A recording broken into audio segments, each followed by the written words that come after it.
Well, now to a NewsNation exclusive. Growing concerns at the U.S. border, but likely not the one you think. A massive surge in migrant encounters at the U.S. Canadian border, prompting calls for help, including the senior senator from New Hampshire, Democrat Jeanne Shaheen, writing a letter to Homeland Security Secretary Alejandro Mayorkas, saying attention to the northern border is urgently needed. NewsNation's Emily Finn is on the ground in northern Vermont tonight. Emily, I know you had an exclusive ride along with Border Patrol. What did you see? That's absolutely correct, Natasha. We took a tour of parts of the Swanton sector here in Vermont today and had a chance to see firsthand some of the areas that border agents are completely overwhelmed by illegal crossings and see the unique challenges that the weather and terrain pose on keeping the northern border secure. It's just a never-ending cycle. Darren Elwell is the chief steward of the National Border Patrol Council's local chapter here in Newport, Vermont. That side of the tree line is Canada.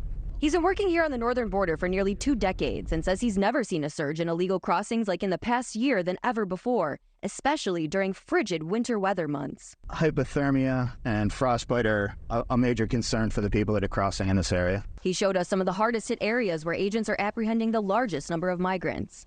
But you can see the tracks right here on the ground from the last drive-through. Yeah. The northern border saw a 550% increase in apprehensions during fiscal year 2023, more than the past 10 years combined. While the Biden administration claims they are doing everything in their power to prioritize border security, we have a broken immigration system. It's been broken for decades now, and the president has done everything that he can on his own to try to figure out how do we deal with what's going on at the border.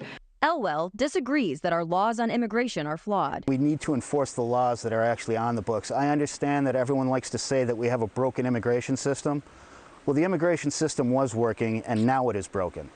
If someone wanted to change it, they should have changed it first before they just abandoned enforcement of the current laws. Elwell has a unique perspective on the challenges border agents face. He's worked both on the southern and northern fronts. The extreme cold does present unique challenges, but the southern border also has the extreme heat. I had worked in Yuma and it would be 125. Too many ridiculous things happen. The idea that when I was in Yuma, someone would cut the top off of a car so that they could load it up with marijuana and drive underneath gates.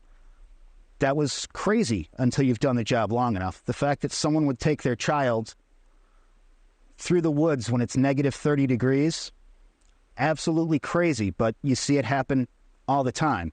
Lawmakers on Capitol Hill are taking notice to the challenges border agents in the north are facing, despite exponentially larger groups of migrants entering illegally through the south.